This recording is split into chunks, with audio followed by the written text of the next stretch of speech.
Ok. Du coup, bonjour à tous.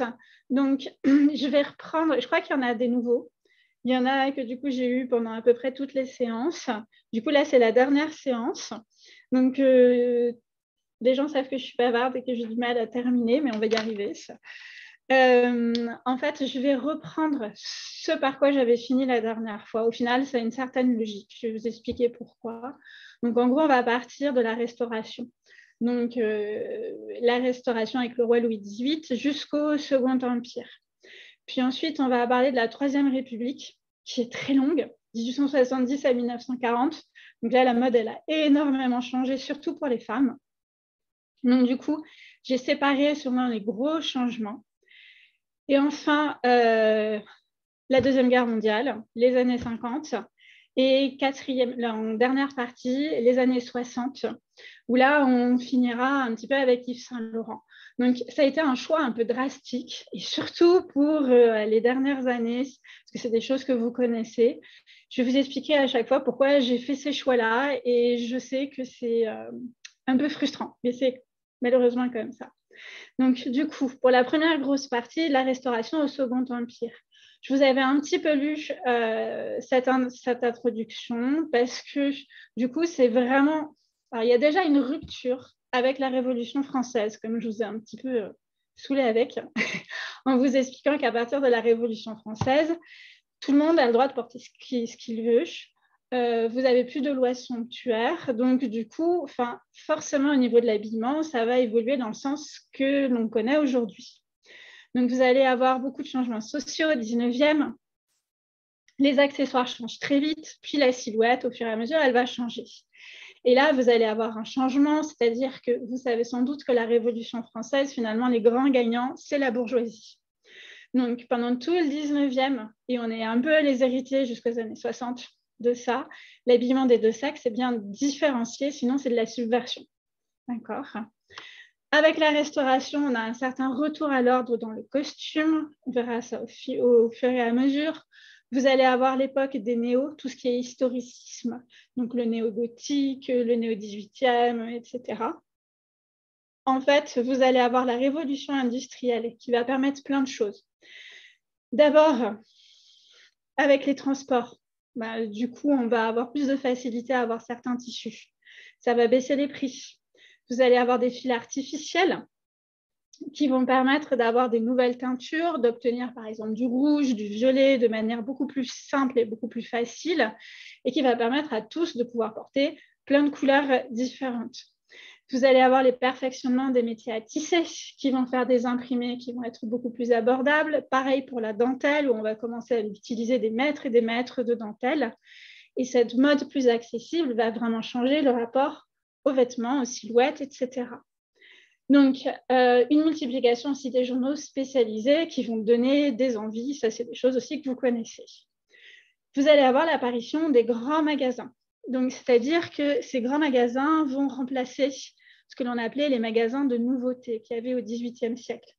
Ces grands magasins, ils commencent déjà à apparaître au XVIIIe, mais celui que vous connaissez tous, c'est 1852 avec le bon marché. Puis au fur et à mesure, il y a d'autres qui vont arriver, le printemps, etc. Alors, pour les sources, vous allez avoir des magazines de mode. J'ai essayé de mélanger entre des costumes, des magazines de mode pour que vous voyez un petit peu à quoi ça ressemble. Certains artistes, alors là, je vous ai quand même pas mal mis de petits sauts. Pas trop, j'ai essayé de mélanger, mais du coup, je me suis dit que le groupe impressionniste, finalement, vous les connaissiez assez bien. Donc, j'ai essayé de sortir un petit peu du lot. Et au niveau des dates, là, je vous les avais lues la dernière fois.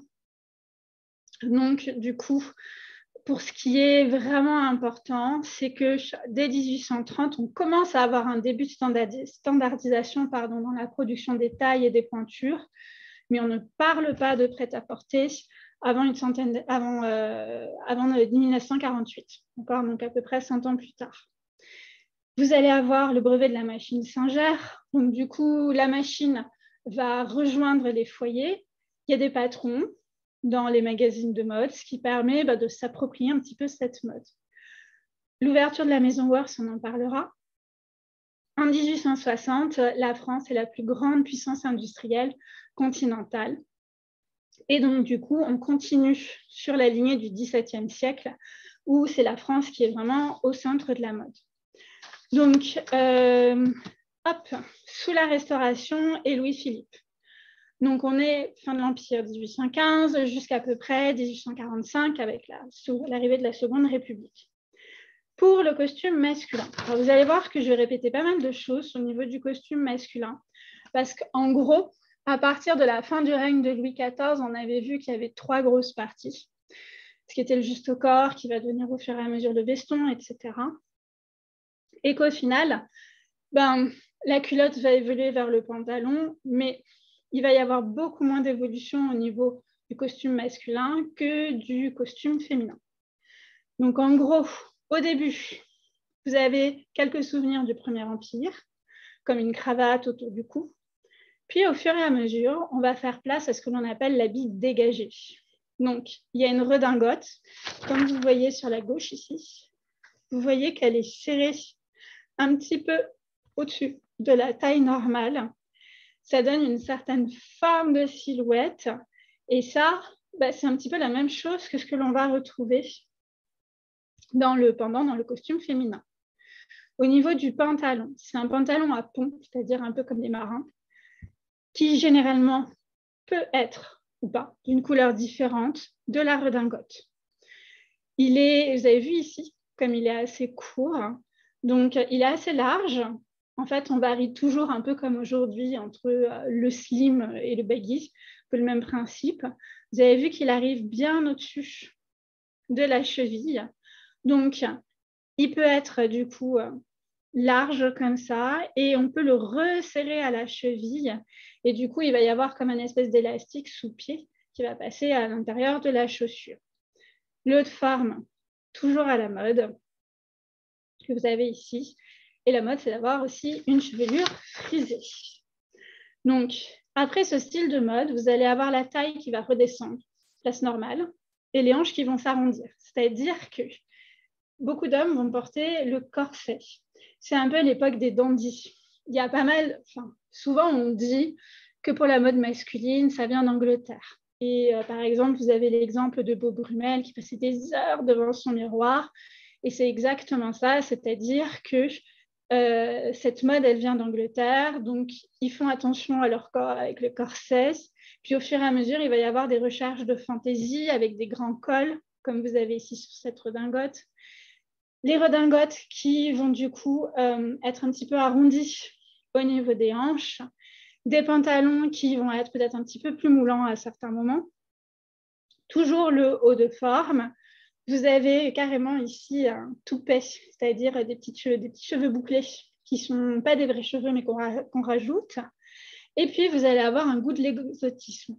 Et ça, c'est vraiment en parallèle à l'actualité, puisque si vous vous rappelez des tableaux de Delacroix, comme par exemple les massacres de Kyo ou la Grèce sur les ruines de Missolonghi, il y a vraiment, et puis pensez tout simplement à Lord Byron, en fait, vous avez vraiment un goût et on se prend d'affection pour les Grecs et pour cette révolte qu'ils sont en train de conduire pour s'échapper du joug des Turcs.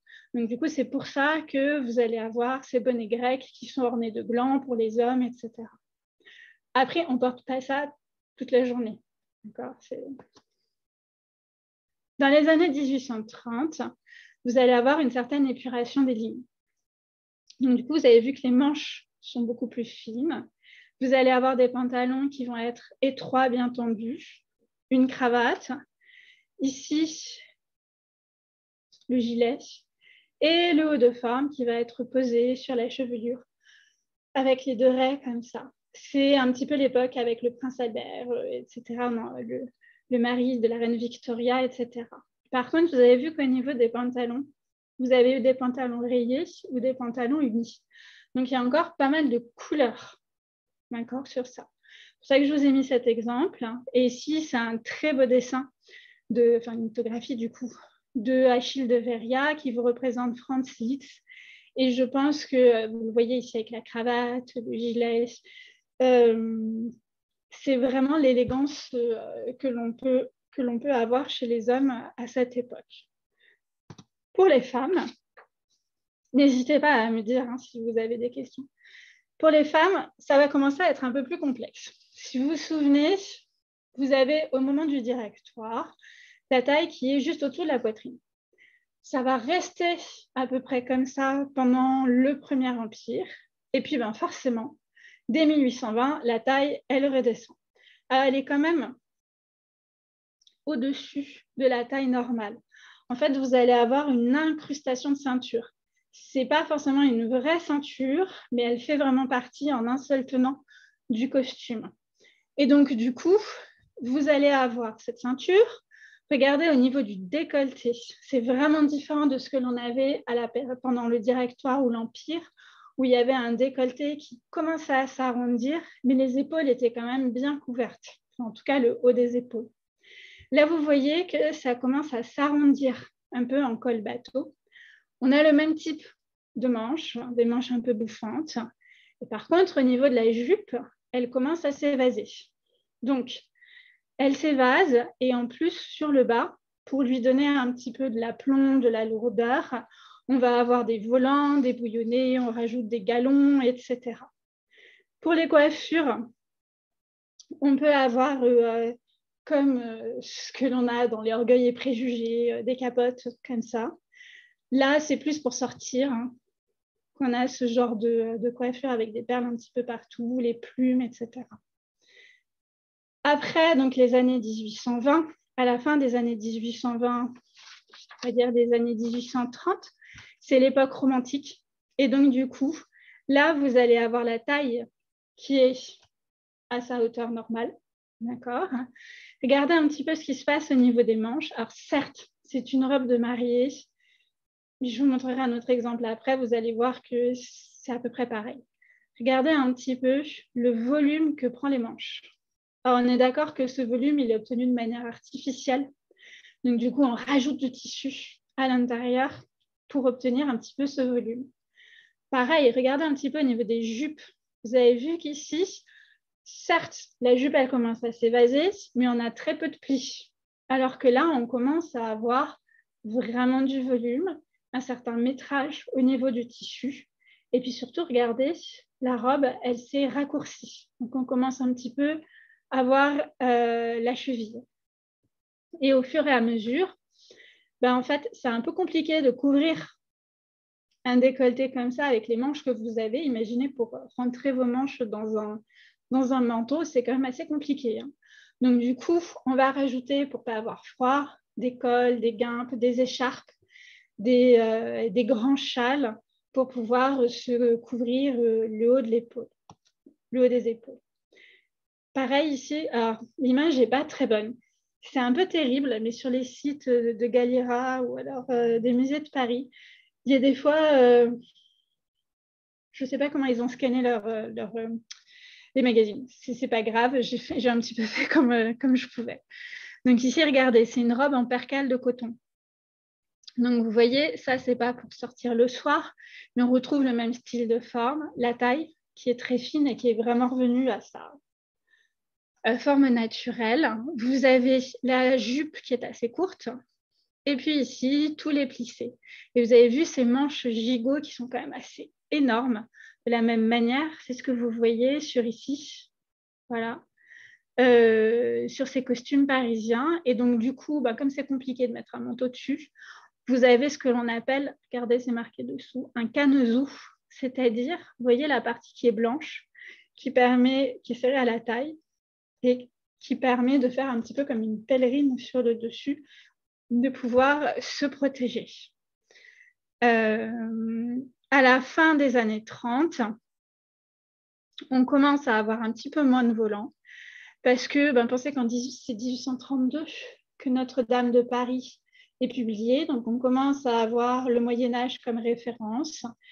Et puis, à la fin des années 30, il va y avoir un tournant avec le style Pompadour. Donc, en fait, vous voyez qu'ici, au niveau de la taille, elle est droite, elle est horizontale. Et avec le style Pompadour, au fur et à mesure, elle va ici partir vers l'avant en triangle, en pointe. Comme ce que vous avez pu voir sur la petite vidéo que je vous ai mise, vous voyez avec le corset, ça part vraiment sur le devant. Alors, ça, je les ai mis pour que vous puissiez comparer. C'est-à-dire qu'au début du 19e, pendant le Directoire et le début de l'Empire, les femmes poursuivent le courant un petit peu nature qui avait été débuté avec Marie-Antoinette. Je ne sais pas si vous vous souvenez des robes de Gaulle, où du coup, vous aviez ces robes qui étaient toutes blanches, où le corps était beaucoup plus libre. Et vous voyez que du coup, avec la robe Empire, vous avez une brassière. Alors certes, ici, ça peut être un peu armaturé, mais ça n'a quand même rien à voir avec les corsets de la robe à la française. Et à partir de la Restauration, eh bien, vous allez avoir la réapparition du corset, puisqu'on a des robes qui sont beaucoup plus moulantes. Et ici, c'est un corset qu'on appelle le divorce, pour une raison, c'est que entre la poitrine, vous avez ce que l'on appelle un busque, B-U-S-C-K. Oui. Et en fait, ce busque, il est vraiment fait pour séparer la poitrine. Ça va faire un peu instrument de torture hein, quand on regarde comme ça. Et vous voyez que là, la femme, plus ça va et moins elle va être libre de ses mouvements. De nouveau, on structure vraiment la silhouette de la femme. Alors, pour le Second Empire. Donc, au niveau du Second Empire, je commence par le costume masculin parce que c'est peut-être le plus simple. Et puis, après, on passera un petit peu de temps parce que c'est une époque que vous connaissez sans doute, peut-être un peu plus, avec les crinolines, etc. Donc, en fait, au niveau du costume masculin, vous allez avoir peu de changements. Je pense qu'encore une fois, quand vous regardez ça et quand vous regardez ça, si vous voyez un homme habillé comme ça, vous dites qu'il va à un mariage, mais il ne passe pas pour un fou, comme une femme, si elle se balade en crinoline, passerait pour une folle dans la rue. Voilà. Donc, du coup, ici, vous allez avoir peu de changements. Donc, la redingote va se raccourcir et elle va s'ouvrir devant pour qu'on puisse voir le haut du pantalon. Les pantalons, ils sont encore très colorés, même si ça commence à changer. C'est-à-dire vous pouvez avoir des pantalons à raies horizontales, comme ce que je vous ai montré sur le magazine de mode. Ça peut être du quadrillage écossais, comme ce que vous avez ici. Par contre, pour le soir, ça c'est noir ou blanc. Apparition de la jaquette. Jaquette, c'est ce que vous allez avoir ici. C'est la redingote qui, au fur et à mesure, va se transformer en jaquette. Toujours le haut de forme. Et vous voyez qu'ici, au niveau du gilet, il peut être encore de couleurs assez flash et de couleurs différentes de la redingote. Donc là, c'est une reconstitution, mais ça vous donne une bonne idée de ce que ça pouvait être. Sur la droite, on voit qu'à partir de 1860, au fur et à mesure, on va avoir une certaine austérité pour le costume masculin. Je vous l'avais déjà un petit peu abordé, c'est-à-dire qu'en gros, le but est de mettre en valeur la femme qui est à côté et plein de couleurs. D'accord? Donc, le noir, il est hérité aussi de la bourgeoisie. Il est de rigueur le soir et à la ville. Puis, au fur et à mesure aussi, ça va être pendant la journée. Donc, on va avoir, vous le voyez ici, et vous le voyez sur Napoléon III, des cols et des plastrons amidonnés, des vêtements qui sont plus ou moins ajustés. Ça, c'est pas, voilà. La barbe, la moustache, etc. Et si je vous ai mis cette photographie, j'espère que vous la voyez bien, cette photographie qui est somme toute assez célèbre de Napoléon III, Eugénie et du Petit Prince impérial, c'est pour plusieurs raisons. C'est que, bon, si vous connaissez Napoléon III, vous le reconnaissez tout de suite, mais si vous ne savez pas trop à quoi ressemble Napoléon III, ici, vous avez juste une photographie de famille. Et ça, c'est une évolution que l'on a depuis le XVIIIe siècle. Il y a un portrait de Marie-Antoinette et de ses enfants par Élisabeth Vigée-Lebrun où on voit que la reine, elle n'est pas représentée comme une reine, mais comme une mère. Et là, je pense que vous sentez très, très bien. Regardez un petit peu Eugénie qui prend par le bras son enfant et par la main. On voit un regard plein de tendresse. Ses limites, ils ont l'air plus proches que les photographies actuelles de la famille d'Angleterre. Hein. Et donc, du coup, vous voyez aussi Napoléon III qui est habillé comme quelqu'un de la bourgeoisie. Et il n'y a pas du tout un costume de cour clinquant, etc. Donc, au niveau de ce costume masculin, on a vraiment une certaine modernité. Et on va voir que le costume masculin et le costume féminin, il y a une évolution vraiment à 2 vitesses qui sont complètement différentes. Alors, pour le costume féminin, là, c'est des choses que vous connaissez. L'époque de Sissi, et puis les super princesses Disney et compagnie. Donc, en fait, comme il y a une mode du XVIIIe siècle, il y a un désir. Il faut imaginer que la crinoline, c'est l'évolution des paniers, en gros, pour faire simple. Et donc, la crinoline, telle que vous la voyez sur ces images, ça, c'est un énorme progrès technique. C'est-à-dire qu'au début, ce n'est pas du tout comme ça. Donc, la crinoline, on l'a à peu près de 1845 jusqu'au milieu des années 1860. Et en fait, elle est due au fait que, comme je vous ai dit en 1840, il y a vraiment un goût pour le 18e, pour l'époque Pompadour. Et Eugénie était fan de Marie-Antoinette. C'est vraiment elle qui va la mettre à la mode. Donc, du coup, elle va la mettre à la mode de plusieurs manières au niveau du costume. D'abord, on va avoir des taffetas imprimés, on va avoir des étoffes avec plein de bouquets de fleurs, et puis il va y avoir cette histoire de crinoline. Donc, au début, dans les années 1840, il faut imaginer que la crinoline, c'est juste une étoffe de coton qui est rigidifiée par du crin. Donc, pas forcément comme ce que vous avez ici. Puis ensuite, dans les années 1850, on a un jupon qui va être baleiné. Et la nouveauté arrive en 1856 avec un monsieur qui s'appelle Auguste Person, avec la crinoline Sherwood. C'est-à-dire que c'est ce que vous avez ici, c'est des cerceaux d'acier qui sont reliés entre eux par des bandes de textile. Donc cette crinoline, elle est ronde. Ensuite, vous avez une jupe qui est garnie de volants. Et en fait, on peut aussi bien la porter le jour que le soir. Et vous le voyez sur cette femme, vous avez vu qu'elle arrive à la prendre comme ça, parce qu'en fait, c'est très léger, ça pèse juste 500 grammes. Et donc, du coup, il faut imaginer que à la fin des années 1850, au début des années 60, vous avez les ateliers Thomson et les ateliers Peugeot qui vont, en gros, produire près de 4,8 millions de crinolines d'acier par an, ce qui est vraiment, vraiment énorme. Donc, comme vous avez ce type de crinoline, là, vous avez presque 3 mètres, hein, comme ça. Donc, il y a vraiment une mise à distance avec les personnes, avec tout ce que vous avez. De toute façon, avec ça, c'est distance de sécurité assez radicale, hein, comme ça. Donc, du coup, il y a eu beaucoup, forcément, de caricatures parce que y a pas mal d'accidents. Ça s'envole assez vite, vu que c'est très, très léger. Enfin, ça s'envole. Ça bouge assez vite. Puis vous doutez que pour vous asseoir, il y a tout un mouvement à avoir. On le voit, il me semble, dans le film La Guelpard, où elle donne un coup de hanche et elle balance la crinoline de côté et ça leur permet de s'asseoir. Mais c'est quand même pas très pratique, quand même, hein. On sent bien que là, la femme, c'est la femme décoration. Et bon, voilà, on est vraiment dans cette idée-là.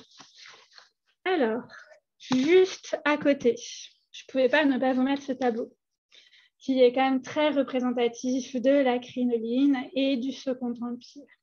Donc, vous voyez, c'est un tableau de Winterhalter qui est conservé au château de Compiègne, qui est de très grand format. Et vous voyez ici Eugénie avec ses dames de compagnie.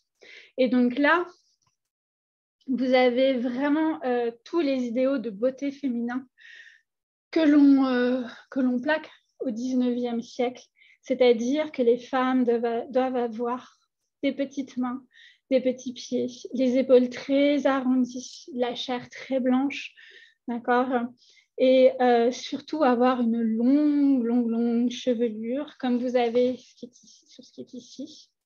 Au niveau des coiffures, ça fait plus penser à ce que vous avez au XVIIe siècle qu'au XVIIIe. Mais bon. C'est hérité aussi de l'époque romantique, certes. Puis vous avez toutes les apparitions de ballets de danse avec la Sylphie et du Gisèle et tout dans les années 1830 et les années 1840 qui vont beaucoup marquer l'idéal de beauté, ainsi que la littérature, Théophile Gautier, etc. On a vraiment ce type d'idéaux de beauté et souvent, c'est celui qu'on plaque avec le 19e siècle d'ailleurs.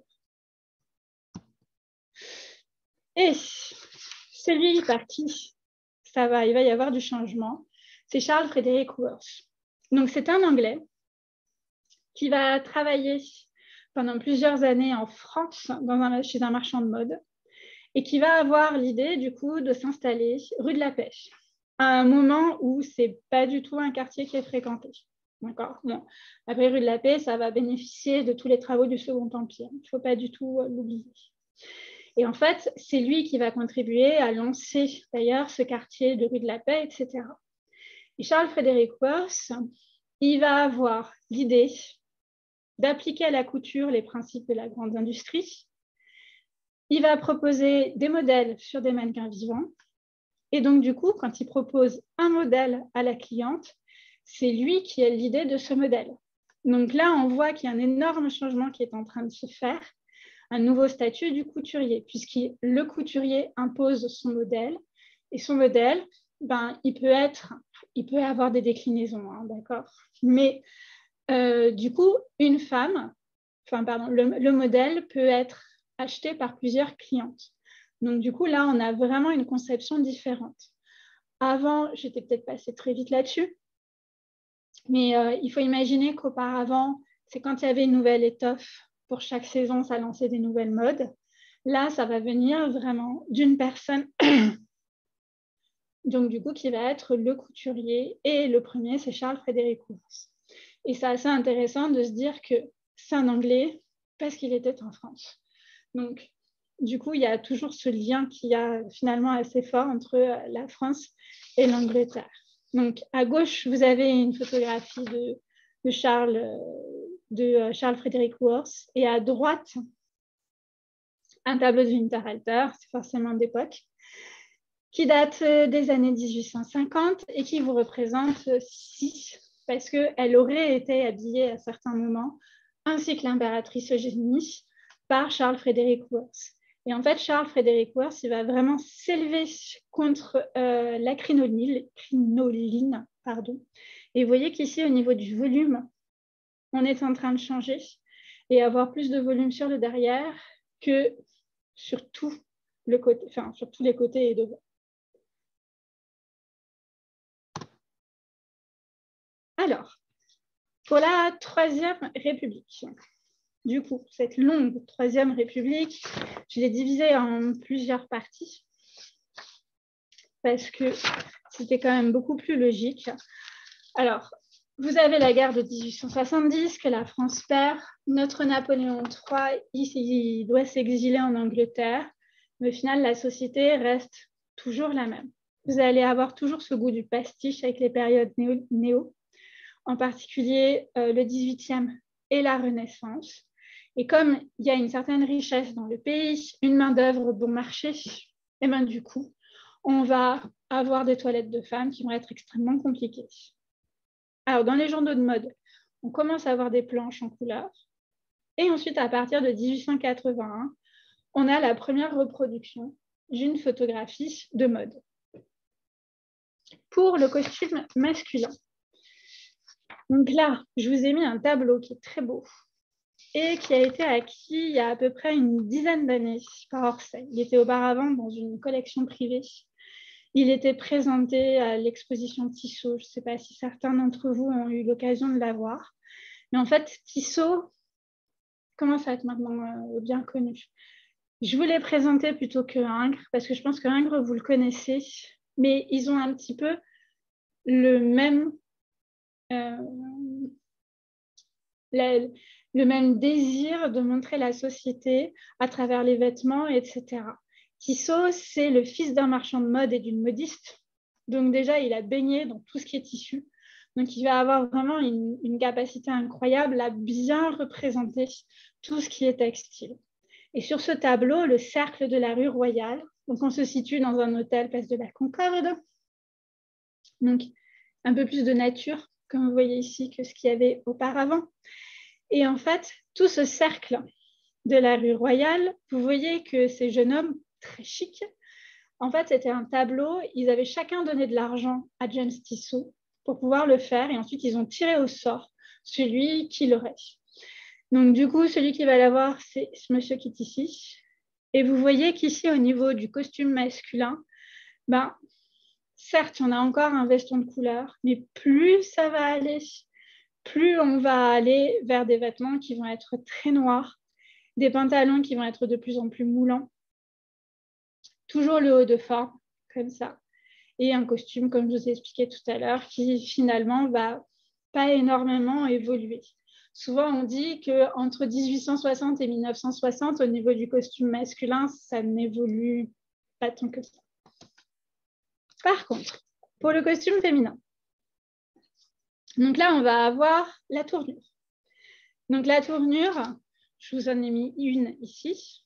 D'accord? Ce n'est pas tout à fait les mêmes dates. C'est un peu comme la crinoline. Elle va évoluer. Plus ça va aller, plus elle va aller en gonflant.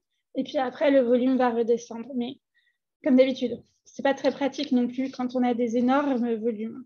Donc, du coup, comme je vous ai expliqué, c'est Charles Frederick Worth qui va, on raconte, la mettre à la mode parce qu'il ne supporte plus la tournure. Donc, c'est un vêtement qui va exister à peu près de 1860 jusque dans les années 1900. Et au final, même si Worth est contre la crinoline, c'est quand même une évolution de la crinoline. Donc, elle est placée, vous voyez, vous avez le jupon. Et là, je ne sais pas si vous arrivez à voir, il y a un petit nœud comme ça. Et vous avez ici la crinoline. Alors ici, elle est sous forme de cercle d'acier. Vous voyez les uns avec les autres, recouverts de tissu.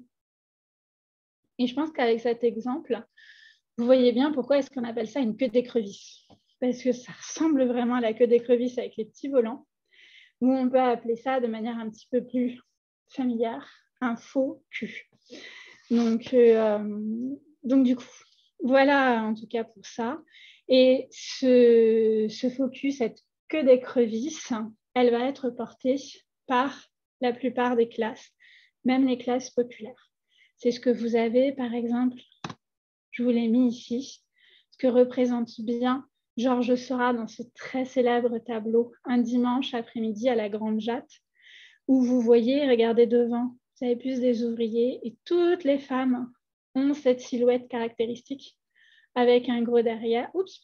Avec un gros derrière. Et donc, du coup, c'est ce qui permet... Hop. Ça, c'est grâce à l'essor de la lingerie, de la même manière que pour le corset qui va commencer à être porté par toutes les classes. Et sans bien et sans mal, bon, ça ne va pas forcément être quelque chose de positif, le corset, pour tous pendant un moment. En tout cas, au niveau de cette tournure, vous voyez que ça donne à peu près cette silhouette, à peu près, d'accord. Vous avez ici une robe en 3 parties. Alors, vous avez vu que vous avez la jupe. Ici, vous avez ce que l'on va mettre sur la tournure. Et ici, vous avez comme ça la veste. Donc, du coup, là, on est avec du satin de coton qui est conservé à Galliera. Et vous voyez qu'il y a quand même un certain volume sur le derrière. Pour les manches, par contre, ça a complètement changé par rapport à ce que l'on avait auparavant. Il n'y a plus du tout de manches gigot, qui étaient complètement énormes. On est revenu à des proportions, on va dire, un petit peu plus normales, entre guillemets. Par contre, ce que vous voyez, c'est qu'il y a un goût du décoratif. En gros, on va plaquer des pompons, des gants, tout ce qui fait penser aux rideaux sur les costumes. Et puis, dans les années 1880, donc un petit peu après celle-ci, vous avez vu qu'ici, le volume commence à redescendre. Et en fait, en 85, il y a quelque chose qui va arriver 3 ans après. C'est le centenaire de la Révolution française. Et comme il y a ce centenaire de la Révolution française, de nouveau, le 18e va être à la mode. Et on va le voir de plusieurs manières, et en particulier avec ici, vous le voyez, toutes les broderies qui font penser à ce que l'on pouvait avoir à l'époque du XVIIIe siècle sur les costumes. Donc bon, c'est des allers-retours.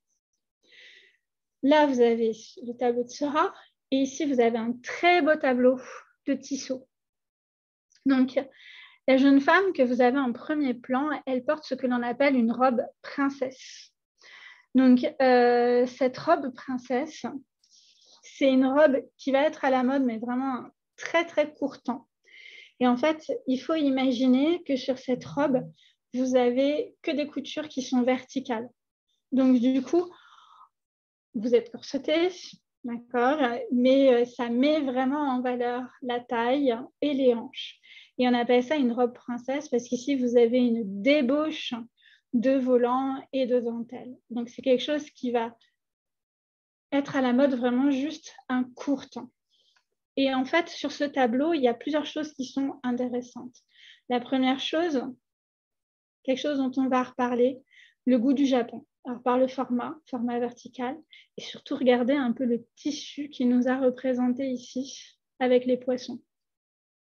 Le Japon va vraiment s'ouvrir à l'Europe et c'est vraiment à partir de des expositions universelles sous le Second Empire que là, il va y avoir vraiment plein d'objets qui viennent du Japon et que ça va vraiment avoir un impact sur l'art. J'en reparle un petit peu dans un instant.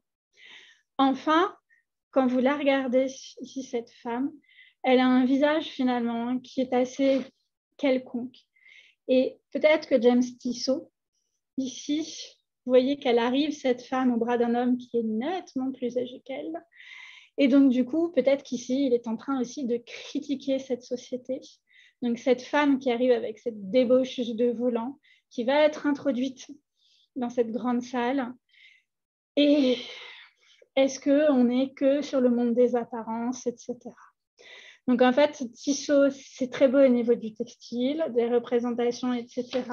Mais c'est peut-être aussi un peu plus profond que ce qui peut paraître au premier abord. Souvent, James Tissot, bon, on l'a comparé à Arndt, mais on l'a aussi comparé par sa critique des sociétés à Marcel Proust. C'est pour ça que du coup, je vous en parle assez rapidement là-dessus. Bon, toujours sur la Troisième République, vous allez avoir ce que l'on appelle la Belle Époque. Donc, 1889 à 1914. Donc là, il va y avoir plusieurs changements. C'est pour ça que j'ai redécoupé. La Belle Époque, on est d'accord, ça va être un peu comme les années folles. C'est surtout pour les classes aristocratiques et bourgeoises, plus que pour les autres. Bon, ça, c'est sûr. Vous allez avoir la tournure, qui du coup va perdre de son ampleur. La jupe va beaucoup plus être en forme d'entonnoir, une ligne qui va s'évaser vers le bas. Et là, comme il y a des modes de néo, on revient sur les modes de la Renaissance et puis même de l'époque romantique. Et donc, du coup, retour vers ces grandes manches gigots. Par contre, pour le soir, vous avez vu que vous avez plus des manches courtes. D'accord. Bon, après, ici, je vous ai mis une très belle robe de Worth. On est d'accord que c'est aussi une robe de réception. Et pour sortir, vous allez avoir le collet, ce que vous avez ici, à col Médicis. Bon, là, je me suis fait plaisir. Je vous ai mis une jaquette qui a été portée par Cléo de Mérode, qui est particulièrement belle, mais du coup, vous voyez un petit peu le col à la Médicis juste là. De 1898 à 1904, vous allez avoir la ligne sinueuse. Là, il y a une énorme importance pour le corset. Et du coup, je vous ai mis cette petite image, mais aussi ce que vous avez ici. Parce que vous voyez que là, c'est un corset en satin de soie et qui provient du Bon Marché. Donc, modèle qu'on a appelé le gracieux, et donc un tour de taille d'à peu près 60 cm. C'est vraiment très, très, très, très fin quand même. Et en fait, je vous l'ai montré parce que je pense que le Bon Marché, ça vous dit forcément quelque chose. Et du coup, grâce au progrès de l'industrialisation, tout le monde va pouvoir avoir un corset. Et les corsets, on va pouvoir les nouer de manière beaucoup plus facile. C'est-à-dire que même si c'est derrière, vous avez un lien qui part du bas et un lien qui part du haut. Ça se rejoint au centre. Et du coup, avec vos mains, vous serrez du coup devant. Et puis, vous avez ici, d'accord, ces fermetures pour pouvoir du coup avoir la taille la plus fine possible. Par contre, je pense que je n'ai pas besoin de m'étendre sur les méfesses du corset. Vous voyez bien qu'avoir une taille comme ça, ce n'est pas vraiment naturel. Et vous ne respirez pas vraiment avec ça, d'accord? Par contre, ce corset, ça va accentuer la cambrure des reins et de la poitrine. Ce que vous avez un petit peu ici, d'accord, sur cette très belle robe de Jacques Doucet. Et je vous ai choisi cette robe pour une raison. C'est que ça me permet un petit peu de parler du japonisme. Comme je vous ai expliqué, tout ce qui est Japon va être énormément à la mode. Donc là, vous voyez dans les années 80, vous avez Madame Herriot qui est représentée par Renoir. Et regardez ce qu'elle porte, c'est un kimono. Donc au début, le kimono, il est vu comme une robe de chambre. Puis après, vous allez avoir certains couturiers qui, du coup, vont faire des robes occidentales et mettre un kimono dessus. Puis après, on découpe le kimono, on en fait une robe, et ensuite, on va utiliser certains motifs japonais sur des formes occidentales. C'est ce que vous avez ici. C'est le motif, des motifs d'iris, ce que l'on appelle des ayame, qui va être représenté, vous avez vu, sur tout le bas de la robe et sur le haut. Donc, du coup, c'est vraiment un goût pour le Japon qui va être réinterprété de plusieurs manières. Là, je vous ai mis deux petites choses importantes. D'abord, il y a plein de silhouettes qui vont coexister peu avant la Première Guerre mondiale. Celle-ci, c'est la plus célèbre parce qu'elle va avec l'Art Nouveau, etc. Et la deuxième chose, c'est que vous allez avoir l'importance des comédiennes comme Sarah Bernard, je vous ai montré Claude Mérode, qui vont être habillées par les grands couturiers. Donc, du coup, ça, c'est quelque chose que l'on va retrouver après.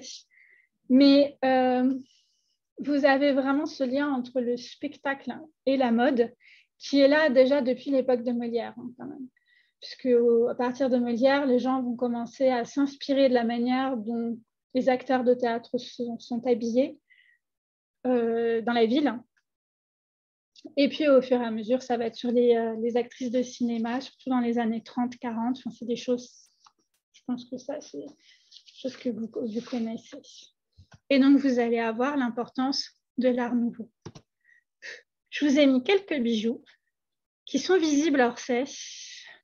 Par contre, malheureusement, c'est une partie d'Orsay qui est souvent fermée.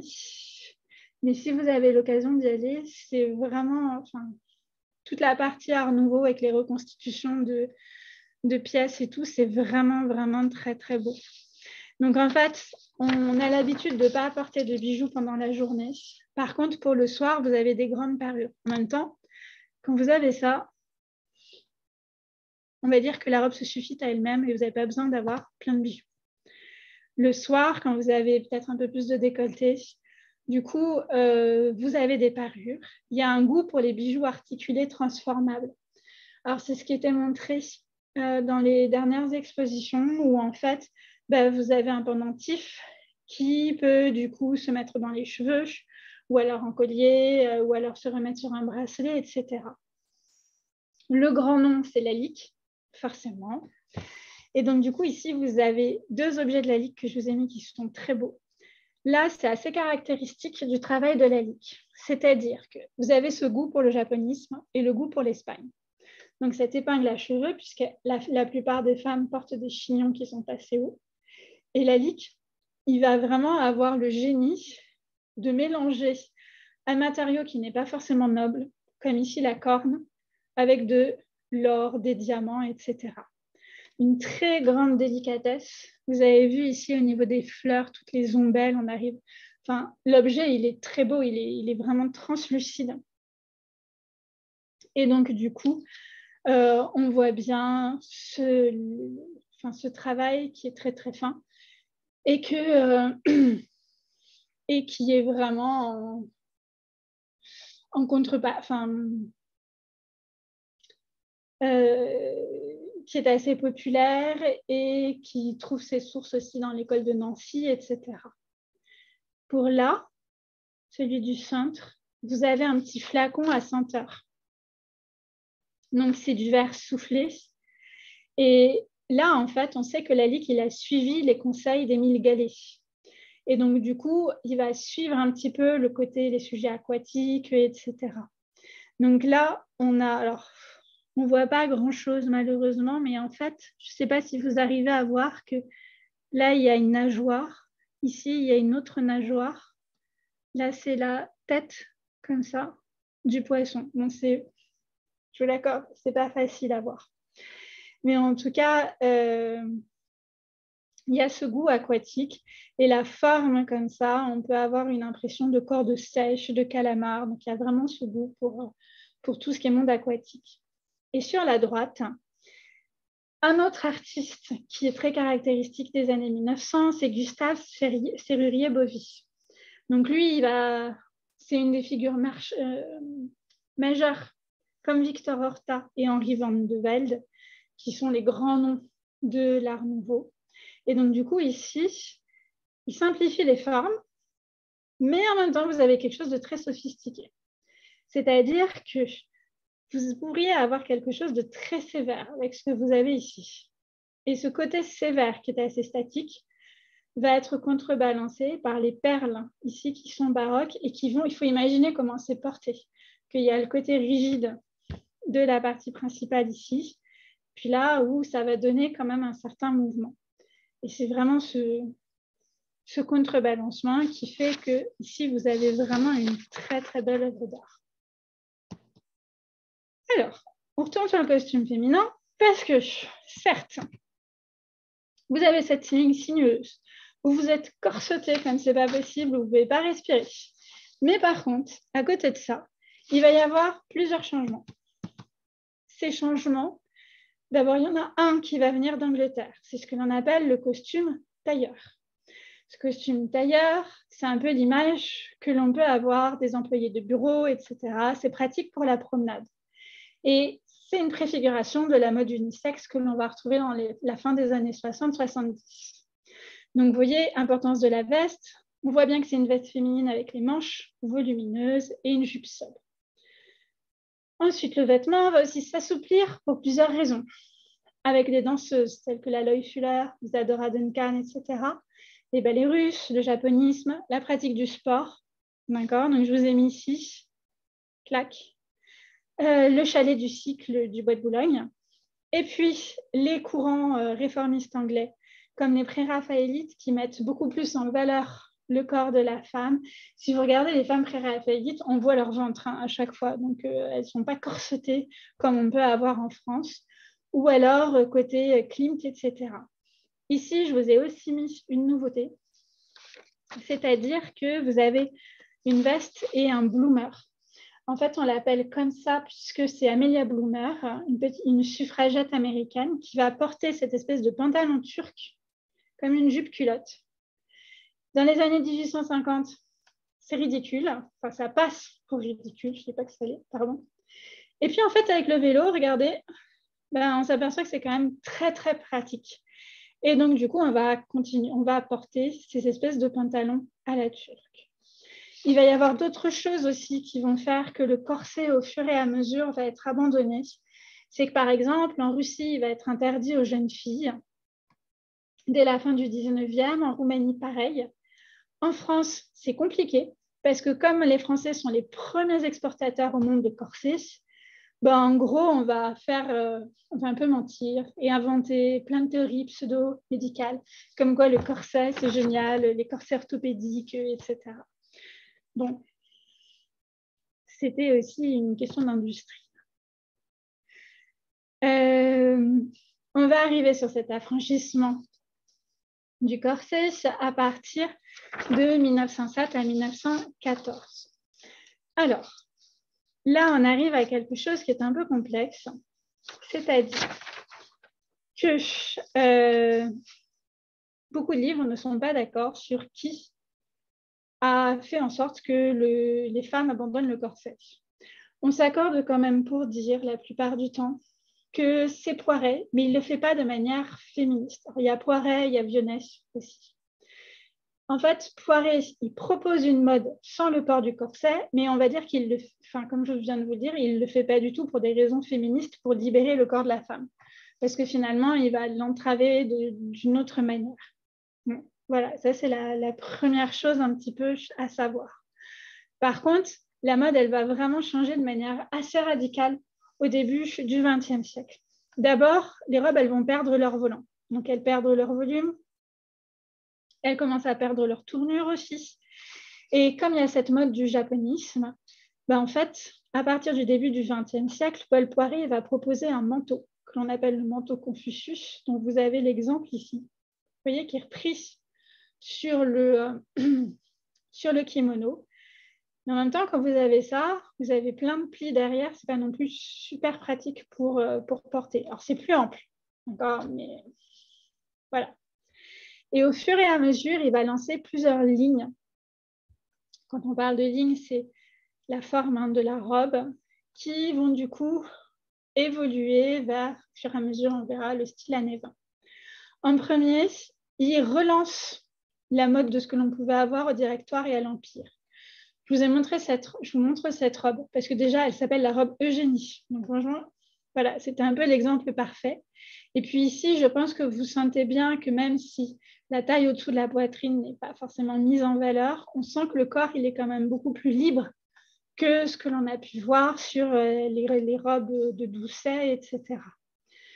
Donc, du coup, on va avoir cette première mode, la ligne colonne, comme on appelle ça. Vous allez avoir le style hellénique qui va ailleurs en Europe. Par exemple, ici, vous avez Mariano Fortuny avec sa robe Delphos être mis en valeur. Mais vous voyez qu'ici, quand même, vous avez quand même la taille qu'elle doit être corsetée finalement quand vous avez ça. Bon. Et puis, à partir des années 10, à peu près, les années 10, 11, jusqu'au début de la Première Guerre, vous allez avoir ce que l'on appelle la ligne tonneau. Je suis désolée, mon image n'est pas très bonne, mais je pense que vous voyez un petit peu cette histoire de ligne tonneau. C'est-à-dire que vous avez les hanches, les épaules, pardon, ça s'arrondit au niveau des hanches, et puis ça se rétrécit ici, au niveau de la cheville. Il y a quelque chose qui est teinté d'exotisme, des hanches larges, et vous voyez qu'ici, en fait, elle a cette robe qui est toute simple, et sur le dessus, on met un péplum, comme ça, en tulle qui va être rebrodé, etc. C'est ce que vous avez aussi ici, de manière, là on est en robe de soirée, ce goût de l'exotisme pour le turban. Et ici, vous voyez que là, elle porte, c'est pour ça que là, elle est enfin, certes, elle porte cette espèce de jupe-culotte, mais ça ne doit pas être très pratique de se balader comme ça. Et en fait, c'est un costume pour une très célèbre fête de Poiret qu'il a organisée, qui s'appelait les 1000 de nuit, où c'est une débauche de faste, etc. Comme ce que vous... Enfin, de toute façon, Poiret va finir ruiné, hein, et c'est pas pour rien non plus, malheureusement. Mais vous voyez bien ce goût de l'exotisme. On a vraiment l'impression, quand on voit ce costume, d'être au palais de Scheherazade, etc. Alors, Poiret va aussi être le premier à utiliser des catalogues pour faire connaître ses créations à l'étranger. En 1914, la Première Guerre éclate. Et donc, du coup, vous allez avoir cette évolution, cet élan qui va être brisé. Et là, on va avoir besoin de costumes qui, du coup, sont pratiques. Et donc, pour le costume masculin, il évolue peu. D'accord? Donc là, je vous remontre celui-ci parce que c'est un tableau qui est très beau. Tableau que vous pouvez voir aussi au musée d'Orsay qui vous montre le Comte Robert de Montesquieu par Baldini. Et donc, du coup, vous voyez qu'ici, vous avez un costume tel qu'au final, vous pouvez l'avoir encore dans les années 1950-40 avec quelques petites différences. Mais vous voyez qu'ici, alors déjà, vous avez ce comte de Montesquieu qui est un peu l'incarnation du dandysme. Et vous voyez bien que vous avez le veston, le gilet boutonné, un pantalon qui est assez étroit. D'accord. Le smoking, ça apparaît un petit peu après. Là, on voit que c'est quand même ici un petit peu brillant, mais je ne pense pas que ce soit un costume. Je pense que c'est plus un veston. Et vous avez vu la manière dont il tient sa canne, c'est un peu comme s'il tenait un sceptre. Donc là, vous avez aussi un petit peu une critique de la société à travers ce portrait. On va revenir au costume féminin et regarder un petit peu l'entre-deux-guerres. Alors, pendant la guerre, comme je vous ai expliqué, il faut des vêtements pratiques puisque les femmes vont remplacer les hommes sur certains métiers. Donc, on raccourcit les jupes, comme ce que vous avez ici. La taille va se marquer haut et donc, du coup, on a encore de gros chapeaux, mais on va avoir des vêtements qui vont commencer à s'assouplir. Vous voyez l'importance du costume tailleur qui apparaît du coup à la fin du 19e siècle parce que c'est quelque chose qui est quand même beaucoup plus pratique que le reste. Et donc, dans les années 20, là, vous allez avoir, après la guerre, un besoin de faire la fête, etc. Par contre, on a tous des clichés un petit peu sur les années folles, mais faites attention parce que ce côté années folles, c'est encore vraiment juste pour une couche de la société. Un petit peu comme ce que je vous expliquais au niveau de la Troisième République et du Second Empire. En fait, belle époque, surtout pour une certaine couche sociale. Après, je suis là aussi pour vous montrer des belles choses, donc du coup, forcément, voilà. En tout cas, pour les années 20, la silhouette la plus célèbre, c'est la silhouette de la garçonne, qu'on appelle comme ça, à cause du roman de Victor Marguerite, qui raconte l'histoire d'une femme libre, etc. Et donc, du coup, le féminisme à cette époque, c'est en gros de se couper les cheveux, d'avoir des jupes assez courtes, et de fumer, de se balader en voiture, etc. Par contre, là, vous avez l'image de Louise Brooks. Bon, c'est un peu l'image. La robe que vous avez ici, qui est une robe qui s'est raccourcie juste au-dessous du genou, qui peut paraître très simple. En fait, tout ça, c'est quand même démenti par le fait que vous avez pas mal d'accessoires. Donc, vous avez le boa en plume.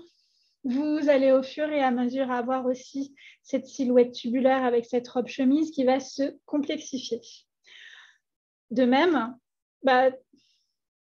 le fait de ne pas avoir d'avoir un look androgyne, donc pas de poitrine, pas de hanche, ce n'est pas donné à toutes les femmes. Donc, même si elles vous paraissent très libres avec leur robe, en réalité, ce n'est pas forcément ça.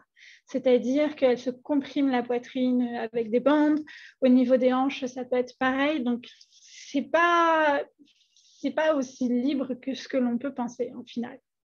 Et au niveau de cette robe chemise, elle est toute droite et tout. Très vite, ça va évoluer vers des décors, des broderies, des fronces, etc. pour plusieurs raisons. D'abord, cette espèce de robe chemise, elle est très facile à copier.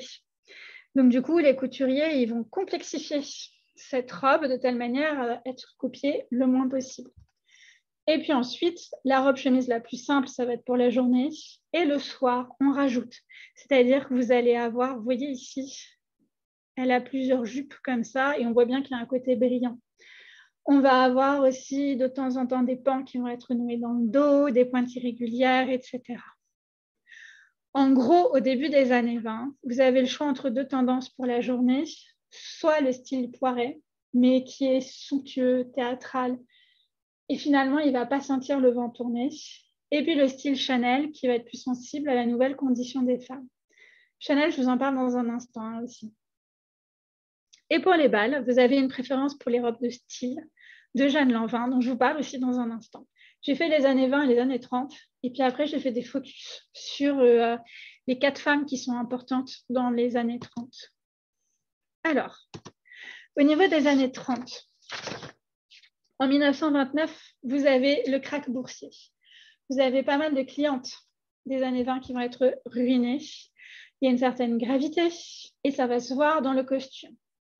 Donc, les lignes droites, ça passe de mode. En gros, les femmes, elles ont envie d'avoir plus de féminité et elles en ont un petit peu marre d'avoir le style garçonne qui est un style qui fait un peu petite fille, entre guillemets, puisque ça cache toutes les formes. Donc, au fur et à mesure, les robes vont se compliquer. Donc, du coup, la taille remonte à sa place naturelle. On ne cache plus la poitrine. La jupe, elle va se rallonger, comme ce que vous voyez ici. Et en gros, la longueur de la robe va indiquer ce que vous faites. C'est-à-dire que pour le sport, vous avez le droit de porter une robe avec, en gros, vous avez le droit à une main au-dessous du genou. Ensuite, c'est un nombre de centimètres. D'accord ? Il faut que ça arrive aux chevilles pour le dîner. Puis si c'est une grande occasion, il faut que ça arrive encore plus bas. On a des coupes beaucoup plus compliquées, avec des volants. des étoffes unies, mais aussi des imprimés. C'est pour ça que je vous ai mis cette image. Voilà. Les cheveux vont commencer à être beaucoup plus longs, plus ondulés, quelque chose de beaucoup plus romantique et de beaucoup plus doux. Sur cette image, je vous l'ai mis parce que vous avez un peu tout. C'est-à-dire que vous avez ici des robes de jour. Vous voyez bien que la longueur est revenue. Et vous avez aussi une robe de sport, donc qui est blanche, qui est en piqué blanc et qui est faite par Jean Patou. Donc Jean Patou, il va avoir une certaine importance puisqu'il va un petit peu révolutionner la mode sportive en habillant Suzanne Lenglen avec une jupe plissée et puis un petit gilet de jersey sur le court de tennis. Ça va faire grand bruit. Et puis, vous commencez à avoir des maillots de bain une pièce qui vont être travaillés avec des couleurs différentes, etc. Importance du costume tailleur dans les garde-robes féminines. Donc, le terme de prêt-à-porter n'existe toujours pas, mais vous allez avoir les maisons de haute couture qui, au fur et à mesure, vont proposer des pulls, des pantalons, des maillots, etc. N'hésitez pas si vous avez des questions. Alors là, je vous les ai mis parce que c'est assez amusant quand même. C'est une carte postale où vous avez des femmes en tenue de plage. Et là, vous avez un pyjama de plage, donc c'est en tricot. Je suis pas sûre que c'était très, très agréable à porter, parce que la rayonne, c'est pas très, très, très doux. Donc, c'est de Jean Patou. Et en fait, le pantalon va commencer à être porté, mais alors attention, ou chez soi, ou à la plage. Après, on n'a pas le droit de les porter ailleurs. Et je vous ai mis juste sur la gauche une image d'une robe de Schiaparelli, donc on va reparler forcément, mais c'est juste pour vous dire que voilà, il y a des robes qui sont imprimées et on a ce retour vers le côté imprimé, alors que dans les années 20, c'était plus alors, des rebroderies ou alors des broderies de paillettes ou de perles, mais il y avait quand même beaucoup moins de tissu imprimé que ce que l'on va avoir pendant les années 30. Là, je vous ai fait très rapidement un focus sur 4 grandes créatrices que vous connaissez. Pour plusieurs raisons. C'est que Chanel, même si dans les années 20, même on va dire les années 15, pendant la Première Guerre, elle va commencer vraiment à se faire son nom. En fait, les années 30, c'est la décennie surtout de 3 femmes, plus Jeanne Lanvin, qui est toujours un petit peu en dehors. C'est Chanel, Vionnet et Schiaparelli. Donc pour Gabrielle Chanel, donc ça, je pense que c'est des choses que vous connaissez. C'est-à-dire qu'elle veut rendre une mode féminine qui est beaucoup plus fonctionnelle, c'est-à-dire beaucoup plus pratique. Elle va se débarrasser de tout ce qui est superflu pour arriver à quelque chose d'assez simple et de pratique. Elle s'inspire de la mode masculine et des modes sportives anglaises puisqu'elle va avoir une utilisation très fonctionnelle du tweed. Elle va beaucoup utiliser aussi le jersey, c'est-à-dire que à l'origine, elle va ouvrir une boutique de modiste. Donc, comme elle n'a pas de formation technique, dans un premier temps, elle achète toutes les formes de chapeaux dans les grands magasins, puis elle les garnit elle-même. Et ça va marcher parce que dans les années 10-15, les chapeaux sont extrêmement compliqués et elle va faire quelque chose d'extrêmement simple qui finalement va pas mal plaire. En 1915, on est pendant la Première Guerre mondiale et donc du coup, vous avez l'étoffe qui manque. Donc, du coup, elle va acheter à Rodier des stocks de jersey qui sont utilisés à l'époque que pour les sous-vêtements masculins et elle lance la marinière pour la femme. Elle va utiliser aussi ce jersey pour faire des robes de sport, d'accord, à partir de maillots de garçons d'écurie, etc.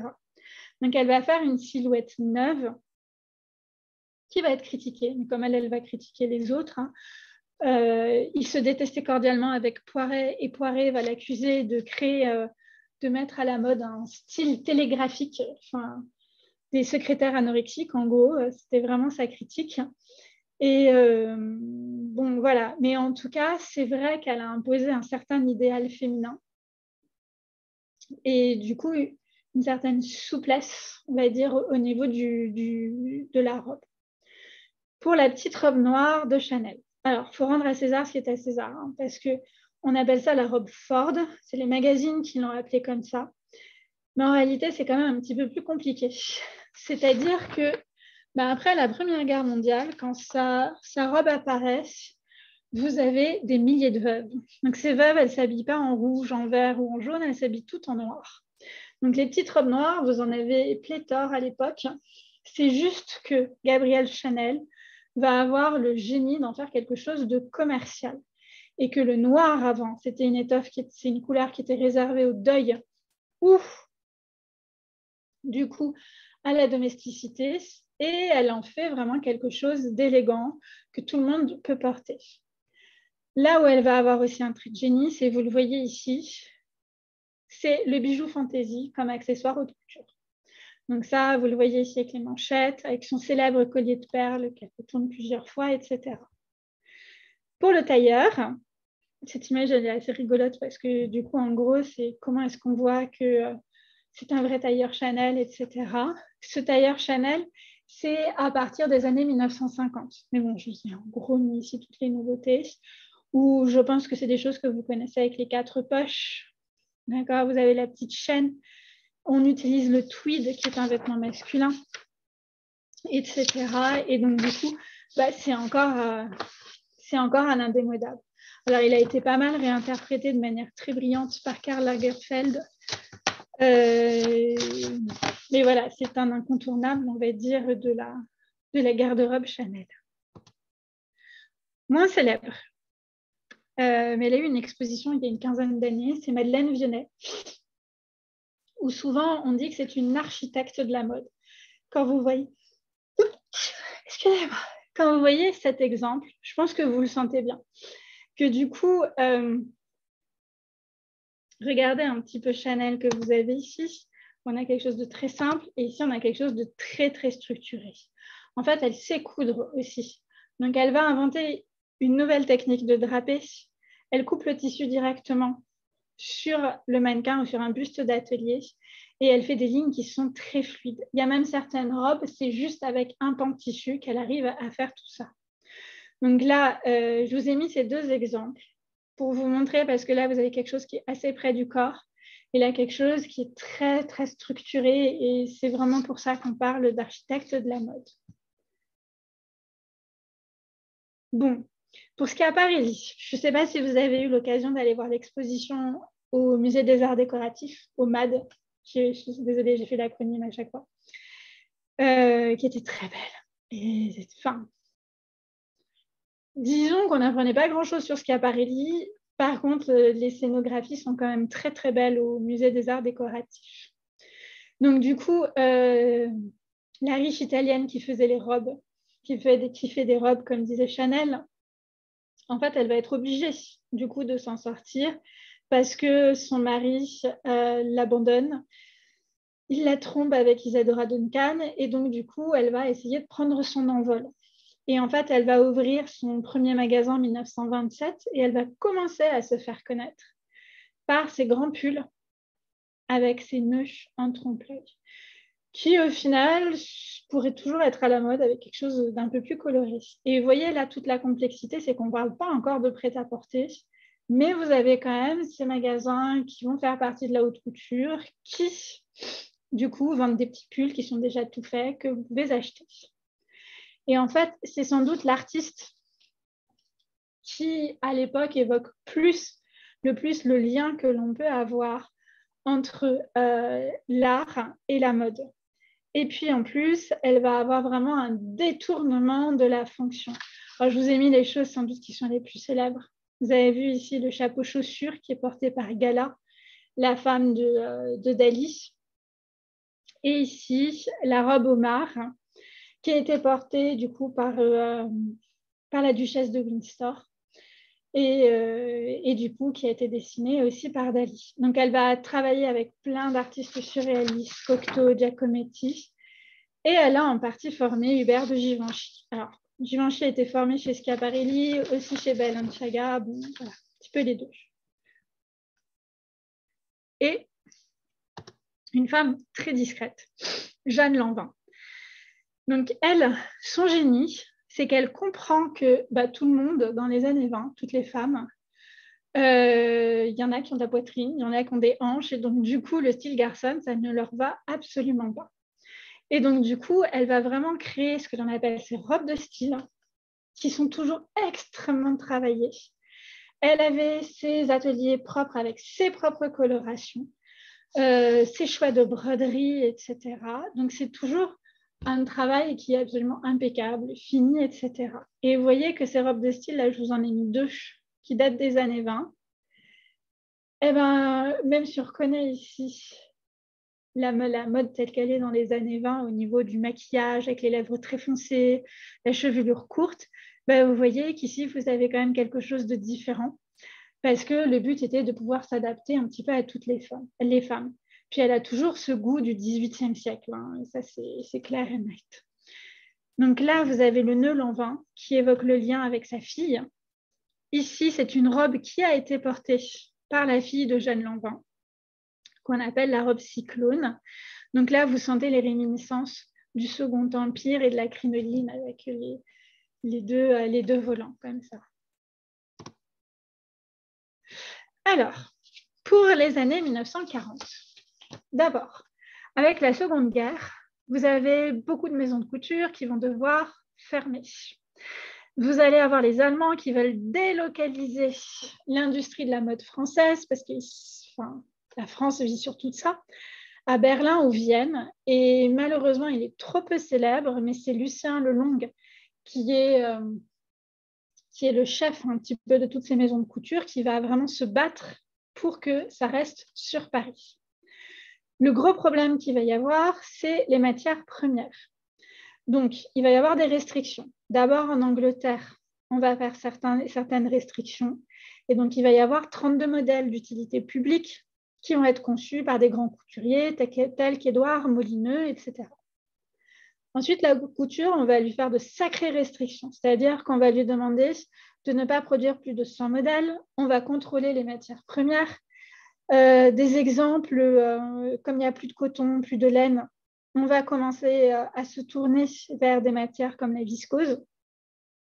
Ensuite, au niveau de tous ces vêtements haute couture, ils n'ont pas le droit de créer des pantalons à revers. Enfin, ça devient vraiment très, très compliqué pour tout ce qui est couturier, tout ce qui est haute couture, de pouvoir réussir à laisser libre cours à leur imagination. Alors, il y a, on va dire, de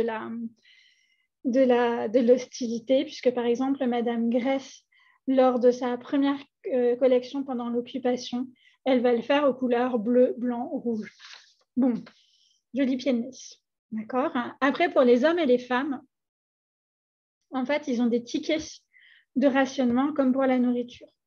Donc, vous avez une liste et en gros, vous avez le droit d'avoir dans votre garde-robe 2 robes, 2 tabliers, 2 paires de gants d'hiver, un manteau d'hiver, 3 chemises de jour, 3 culottes, 6 paires de bas et 6 mouchoirs. Donc, vous n'allez pas loin hein, quand même avec ça. Les couleurs, ça va surtout être des couleurs qui vont être sombres. Là, vous avez un ensemble de Jacques Fass et vous comprenez un petit peu le côté masculin avec des épaules carrées qui est un écho à l'uniforme des soldats. Alors, ici, photographie aussi de 2 femmes.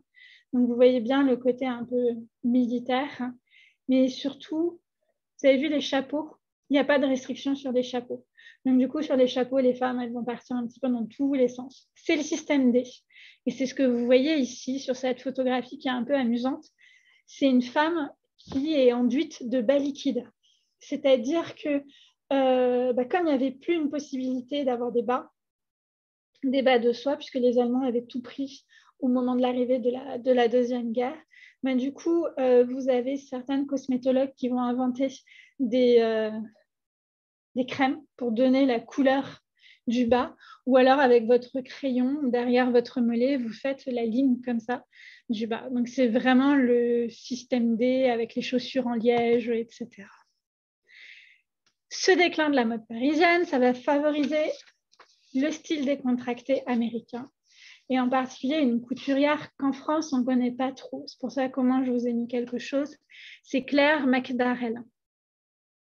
Claire McDardell, en fait, comme ce que l'on imagine sur le style américain, c'est-à-dire qu'elle va utiliser du coton, du denim, de la laine, et son premier succès, c'est ce que l'on appelle ici la robe monastique.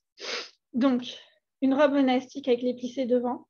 Et en fait, c'est le fait d'avoir la ceinture qui va révéler le corps.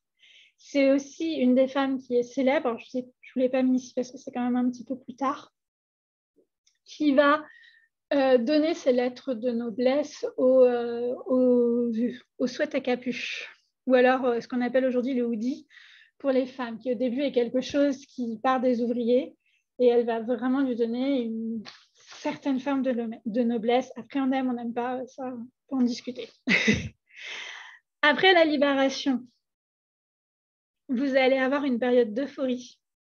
Et donc là, c'est un peu l'opposé de la Première Guerre mondiale, c'est-à-dire qu'il va y avoir un besoin extrême de féminité. On en reparle dans un instant. Le souci, c'est que lorsque les Alliés libèrent Paris, regardez un petit peu ici sur la photographie. Alors certes, c'est pour le Vogue édition britannique, mais à Paris, c'est quand même assez catastrophique. Donc du coup, il n'y a pas assez de tissu. Et en fait, la haute couture a du mal à pouvoir redémarrer. Et donc, en 1945, sous l'égide toujours de Lucien Lelong, vous allez avoir le théâtre de la mode. C'est-à-dire que c'est une exposition de petits mannequins qui sont faits en fil de fer, qui font 70 cm et qui sont habillés avec des vêtements haute couture, qui ont des bijoux, etc. Et tout ça, c'est fait, donc, théâtre, dans un décor, des décors qui sont faits par Bérard, Cocteau, etc. Donc, du coup, ça fait la tournée dans 9 villes et ça va relancer la haute couture de cette manière-là.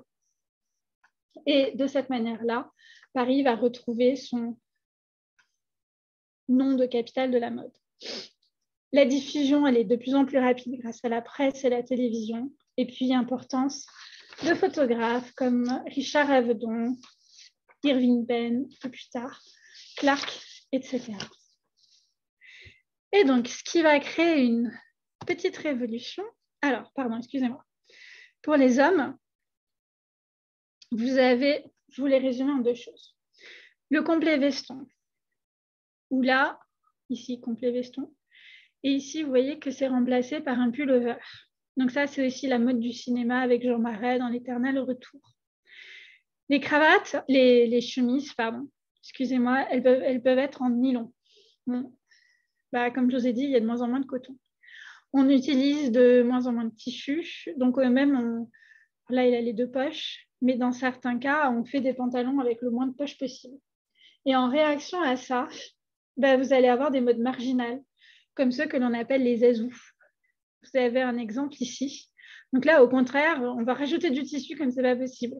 Donc un veston long, des pantalons larges, une cravate de toile ou de laine, et dans certains cas, les cheveux. À la sortie de la guerre, comme je vous ai dit, il y a d'autres besoins, c'est juste différent qu'à la sortie de la Première Guerre. Et ce qui va faire un espèce d'énorme impact, ce que Carmel Snow, la rédactrice en chef du Harper's Bazaar, va appeler une révolution et le New Look. C'est la collection de Christian Dior en 1947. Donc, du coup, ça va redéfinir la mode entre 47 et 54. Donc, lui, Christian Dior, il va redonner du rêve à la couture. Et cette phrase, elle résume très bien, c'est-à-dire que pour lui, la couture, elle doit être cultivée, artistique. Vous devez avoir un style classique, mais en même temps des audaces, comme le baroque français. Au niveau du corps de la femme, vous avez des épaules arrondies, la poitrine assez haute, la taille fine. Taille qui est fine et qui est obtenue grâce à une guêpière. On appelle ça une guêpière et ça, c'est une invention de Marcel Rochas.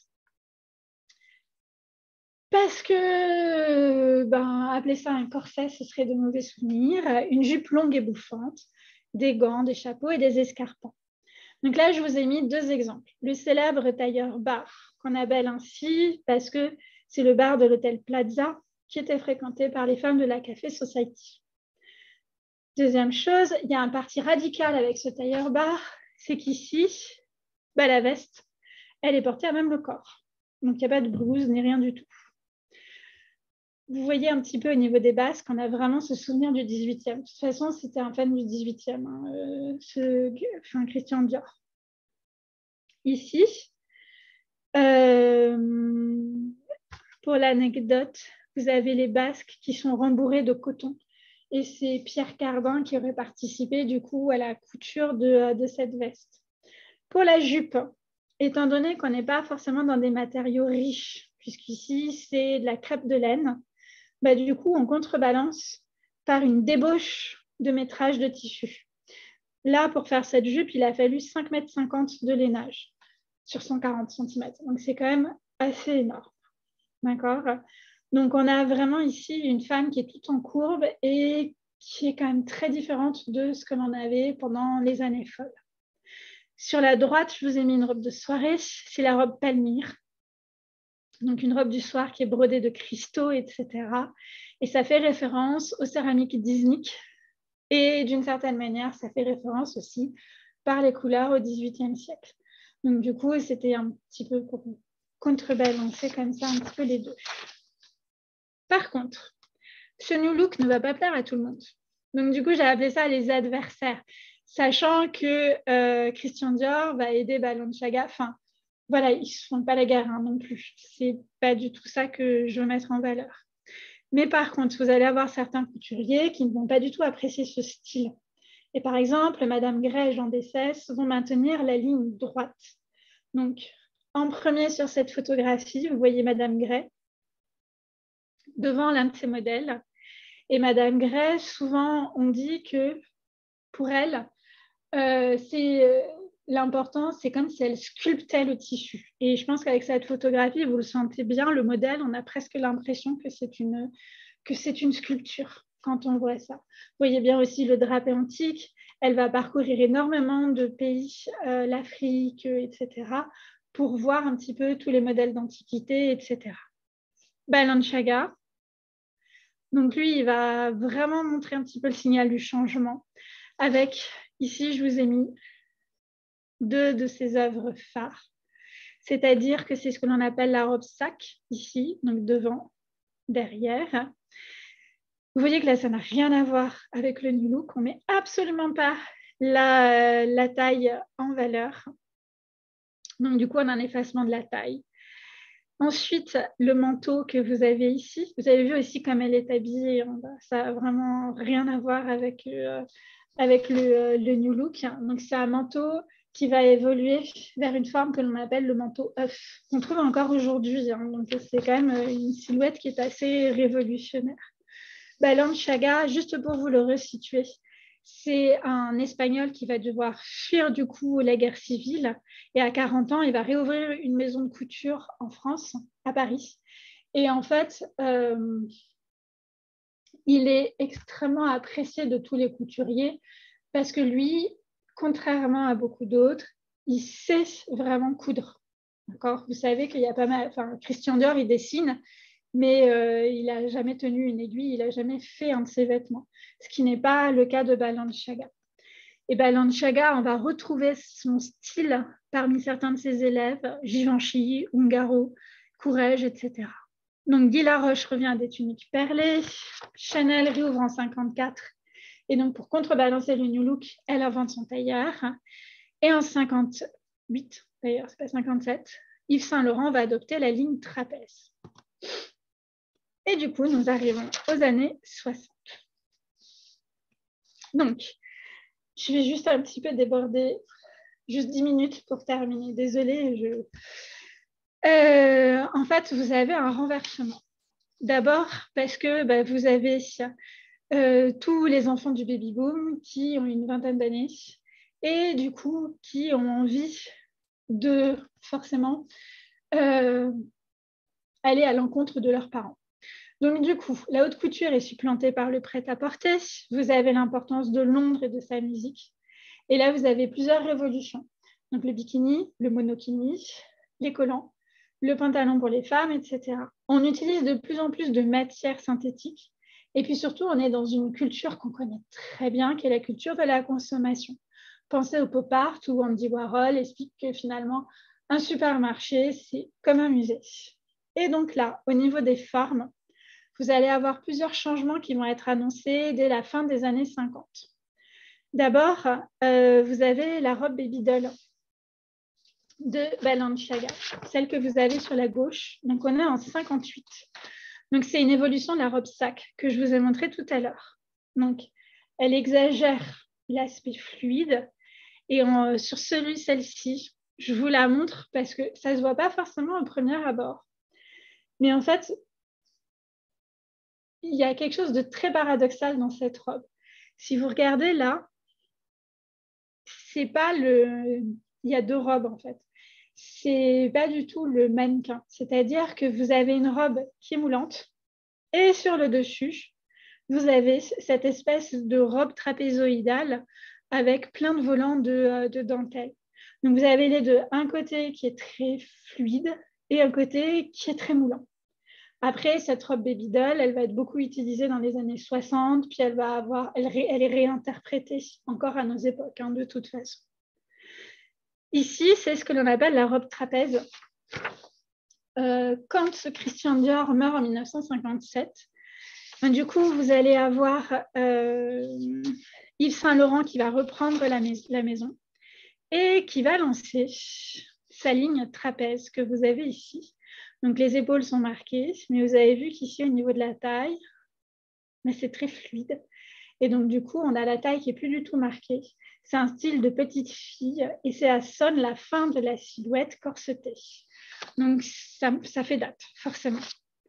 Et juste à côté, je vous ai mis une photographie de Marie Kant qui est morte il n'y a pas longtemps, puisqu'elle est morte en avril, qui porte une mini-jupe. Alors, là aussi, on arrive au problème de paternité. Et ce n'est pas très grave. Il y en a qui vont dire que c'est Courrèges qui a mis la mini-jupe à la mode. Il y en a d'autres qui vont dire que c'est Marie Kant. Bon, c'est pas très grave, en fait. C'est juste que Marie Kant, elle va sans doute peut-être un peu plus lui donner une forme populaire, on va dire, que André Courrèges. Mais c'est pas franchement très, très... Enfin, voilà.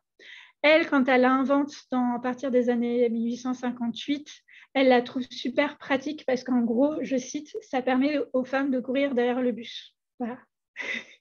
Et donc, du coup, vous voyez qu'ici, elle porte ses propres créations. Dans les années 60 aussi, vous avez de nouveau une confiance en la science et une importance de la conquête spatiale. On est en pleine guerre froide et donc du coup, vous avez cette concurrence entre les Russes et les Américains pour aller à la conquête de la Lune. Donc, la mode futuriste ou la space age fashion, comme on appelle ça, c'est une mode éphémère, d'accord, mais ça montre une volonté de s'émanciper pour la nouvelle génération par rapport à leurs aînés. Donc, en fait, là, vous avez deux grands noms que vous connaissez, c'est Pierre Cardin et André Courrèges. Donc, Pierre Cardin, il cherche à fusionner la science et la mode et à créer des vêtements unisexes. On est dans la continuité du costume tailleur qu'on a vu déjà chez les femmes, etc. On va utiliser des matériaux qui ne sont pas utilisés normalement dans la couture. Cardin, il va même créer un tissu synthétique qui s'appelle la cardine.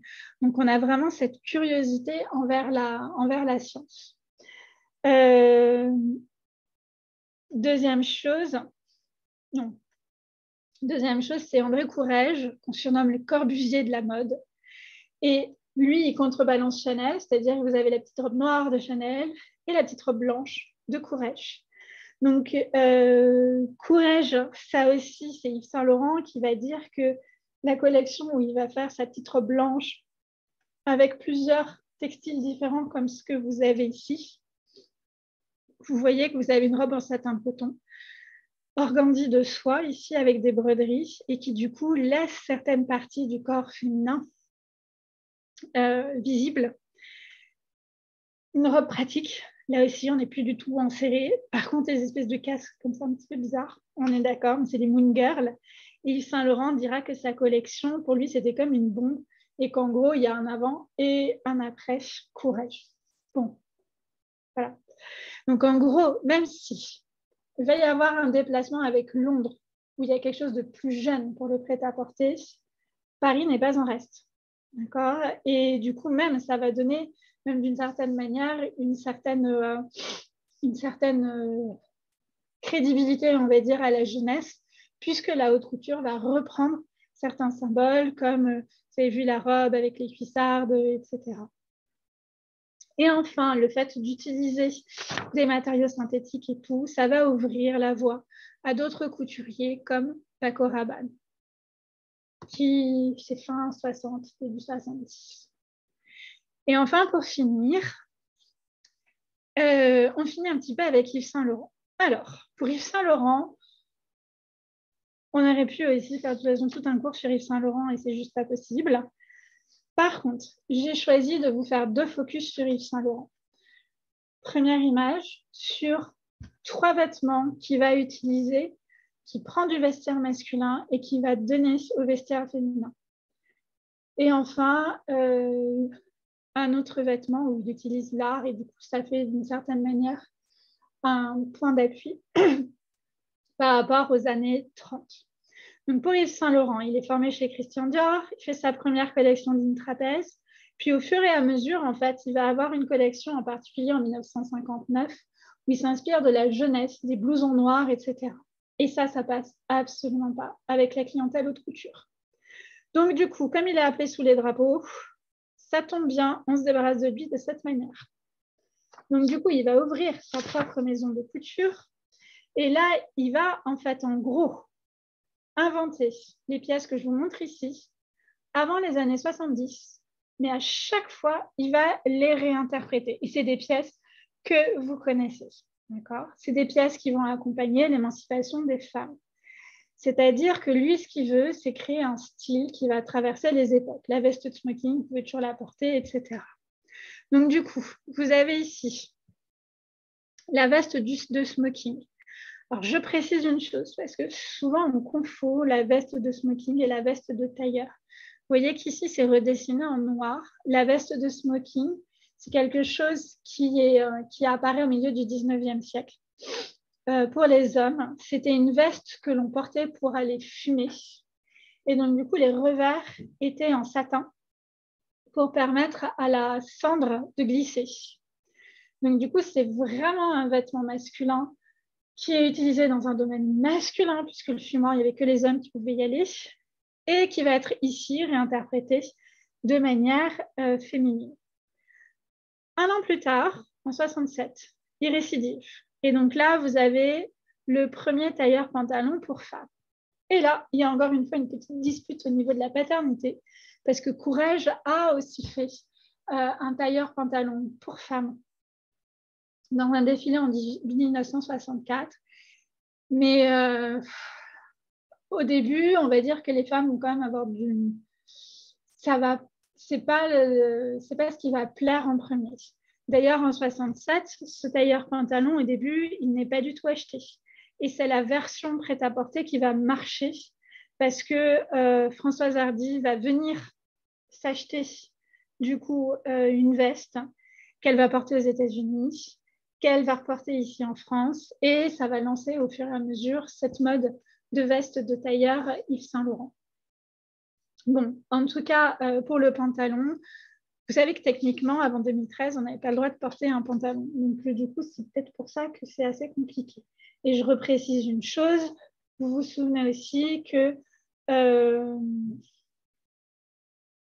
le costume tailleur, on peut mettre le pantalon chez soi ou à la plage, mais le porter en ville, ce n'est pas quelque chose qui se faisait. Du coup, c'est quand même quelque chose d'un peu révolutionnaire quand on voit ça. Par contre, vous voyez aussi qu'il ne reprend pas le costume masculin de manière stricte, il le féminise aussi. D'accord ? C'est pas juste j'applique et je mets un costume masculin sur une femme et c'est tout. Les pantalons vont être à pince pour mettre un petit peu la taille en valeur, les manches sont reprises, etc. Et en fait, on sait que Yves Saint Laurent, lui, ce qu'il fait, c'est qu'il déroule le tissu à partir de l'épaule. En gros, d'ailleurs, c'est depuis Poiret. Avant Poiret, c'est surtout la taille. Et puis avec Poiret, il déplace le centre aux épaules. Et Yves Saint Laurent lui doit beaucoup. Une dernière chose, c'est la saharienne. Et cette photographie, elle est super bien pour illustrer ça. C'est-à-dire que la saharienne, c'est un vêtement qui est porté par les hommes occidentaux en Afrique. C'est Ernest Hemingway qui la popularise lors de son safari. On appelle ça la veste safari. Vous allez la voir dans le cinéma avec Clark Gable, Charlton Heston, etc. Ava Gardner le porte en 1953 dans Mogambo. Et lui, du coup, Yves Saint Laurent, va l'utiliser pour le faire défiler pour les femmes. Et là, regardez cette saharienne, vous avez 3 interprétations possibles. Betty Catrou qui la porte comme une mini-jupe avec des cuissardes. Vous avez ici Loulou de la Falaise qui la porte en veste, agrémentée avec une jupe. Et vous avez Yves Saint Laurent qui la porte aussi avec son pantalon. Donc là, on a un vêtement unisexe au final. Donc, et ça va faire en sorte qu'après, on va arriver sur des vêtements unisexes, etc. Et enfin, la dernière image, c'est ici, avec la robe Mondrian. Alors, j'aurais pu vous choisir autre chose. J'aurais pu prendre la veste Van Gogh, mais elle est un peu après les années 60. Donc, du coup, je voulais rester avec quelque chose qui soit dans la décennie des années 60, parce que sinon, après, on n'y arrive pas. Et donc, du coup, c'est du jersey de laine. Donc là, c'est l'invention du look Mondrian. Vous avez le dessin, vous avez la photographie, et puis ici, dans un défilé récent. Et là, vous avez toute l'importance, du coup, de l'art contemporain. Donc, ça contrebalance un petit peu ce qu'on a vu avec Schiaparelli dans les années 30, avec Dali. J'aurais pu vous montrer des images de Cocteau ou autre. On a une silhouette qui est plus en A, encore que là, bon, c'est pas non plus super flagrant. Et donc, du coup, on voit bien qu'il y a un peu, c'est comme s'il y avait 2 Yves Saint Laurent. Il y a un Yves Saint Laurent avec des vêtements qui sont intemporels. Et puis, un Yves Saint Laurent où il y a tout le côté artistique, extrêmement travaillé, de la haute couture, etc. Alors, j'aurais pu vous parler d'autres choses. Il y a le trench coat, il y a plein de choses. Malheureusement, vous voyez, j'ai déjà pas mal dépassé. Et du coup, il a fallu que je fasse des choix. Je termine sur ça. Je ne vous montre pas d'autres choses de la mode masculine parce que finalement, c'est plus quelque chose qui va partir en Angleterre avec la mode des Beatles. Et ensuite, c'est sur des modes unisexes dans les années 70. Dans les années 70, ça change pas mal. Et vous avez pu voir que le costume masculin, pendant un moment, il reste assez figé, alors que le costume féminin va énormément évoluer au gré aussi des féministes, etc. Alors, est-ce que vous avez des questions? Je vais m'arrêter ici. N'hésitez pas. Je sais que j'ai été très vite sur certaines choses. Bon. Alors, si vous n'avez pas de questions, du coup, je vais vous... Bon, en tout cas, non, pas de questions particulières, mais simplement vous remercier. C'était très, très, très intéressant. Voilà. Merci beaucoup. Je vous souhaite des bonnes vacances, du coup. Oui, à vous aussi. Donc, il n'y a pas d'autres modules, en fait. C'est fini. C'était 5 cours, c'est ça? Oui, c'est ça. Alors, la bibliographie, je vous promets que je vous la fais. Je suis désolée, je suis pas mal occupée en ce moment. Mais de toute façon, je la passerai à Anne-Laure. Peut-être qu'Anne-Laure, elle veut vous dire un mot. Je ne sais pas s'il y a des nouveaux. Et j'essaye de faire ça pendant... Là, je vais être occupée. Mais j'essaye de faire ça le plus... Au moins, je vous la donnerai pour le mois de septembre. Mais voilà. Pour la bibliographie, ce que je ferais, c'est que je vous donnerai des généraux et puis peut-être certains qui sont un petit peu plus précis. Sachant que pour ceux qui ont assisté aux séances sur l'Antiquité, vous allez avoir très peu de livres sur l'Antiquité pour le coup. Voilà, ce n'est pas une période qui intéresse les historiens de mode. Très bien. Bon, merci, merci beaucoup en tout cas. Bonsoir, excusez-moi, monsieur, quand vous demandiez, il y avait juste 5 cours parce que vous auriez voulu autre chose ou vous aviez... En fait, j'étais absent des 4 premiers pour des raisons soit d'agenda, soit d'intérêt. J'avoue que la période plus contemporaine récente m'intéressait davantage que les origines. Et puis, je n'étais pas vraiment disponible. Mais c'est vrai que s'il y avait des modules, même sur la période plus récente encore, même des années 60 à nos jours, ce serait très intéressant. D'accord. Alors, en fait, Nous, on a repris les cours avec Aurore. C'est pour ceux qui étaient là pour les autres leçons. En fait, c'était un cours in situ qu'on avait créé en 2017-2018 et qu'on a fait ensuite en visio cette année parce que c'est extrêmement compliqué de le monter dans les musées. Et d'ailleurs, quand vous en trouvez sur les musées, c'est de façon épisodique. C'est plutôt Cognac G qui le fait, un petit peu le MAD, mais ça va être 2 jours au mois de juin où c'est assez compliqué à monter. Après, c'est vrai qu'on n'a pas pensé, enfin, on n'a pas voulu aller plus loin qu'Yves Saint-Laurent parce que pour nous, il est assez révélateur de la haute couture. Je ne sais pas ce que tu en penses, toi, Aurore, par rapport à ça, par rapport à la suite. Est-ce que tu... Bah, si on pourrait faire forcément quelque chose, enfin, il y a plein de choses à monter, mais pourquoi pas, on pourrait partir d'Yves Saint-Laurent des années, enfin, pas forcément que Yves Saint-Laurent, mais partir des années 60. Puis dans les années 80, vous avez 80-90, il y a tout ce qui est Kenzo et compagnie qui déstructure pas mal de choses, c'est super intéressant. Mais c'est vrai que là, on avait déjà, enfin, on savait pas trop non plus si on allait avoir des gens, entre guillemets, Oui, parce qu'en qui fait, participeraient. ça, autant la visio peut avoir marché pendant le Covid, autant actuellement, les gens préfèrent aussi le rapport à l'œuvre. Oui, c'est vrai. Après, par rapport à la fin des années, enfin par rapport à la mode depuis les années 60, je ne sais pas si elle s'est terminée ou elle est toujours d'actualité, mais au Palais Galliera, vous avez l'exposition Fashion Big Bang 1997, Oui. avec Oui. l'arrivée des enfants terribles, donc Alexander McQueen, Martin Mm. Margiela, John Galliano et compagnie à la tête des maisons de haute couture françaises. Et franchement, elle est très intéressante comme expo. Alors, Mm. elle ne va pas forcément vous nourrir au niveau technique parce que ce sont des beaux objets ou un peu trash parfois, mais enfin, c'est toute cette révolution qui arrive en 97. Mais j'ai trouvé que, autant au début, j'étais un peu perplexe quand je suis allée la voir, autant c'est vrai que je suis sortie de là en me disant oui, il y a eu un vrai tournant en 97, c'est pas juste le propos du commissaire de l'exposition. D'accord. Et par contre, l'année prochaine, tout va être tourné autour du sport. Tout Donc, à du fait. coup, là, je pense aussi que ce sera des expositions qui seront intéressantes. Alors, plus d'un point de vue féministe, pardon, hein, mais je l'ai très vite abordé avec Patou et Suzanne Lenglen.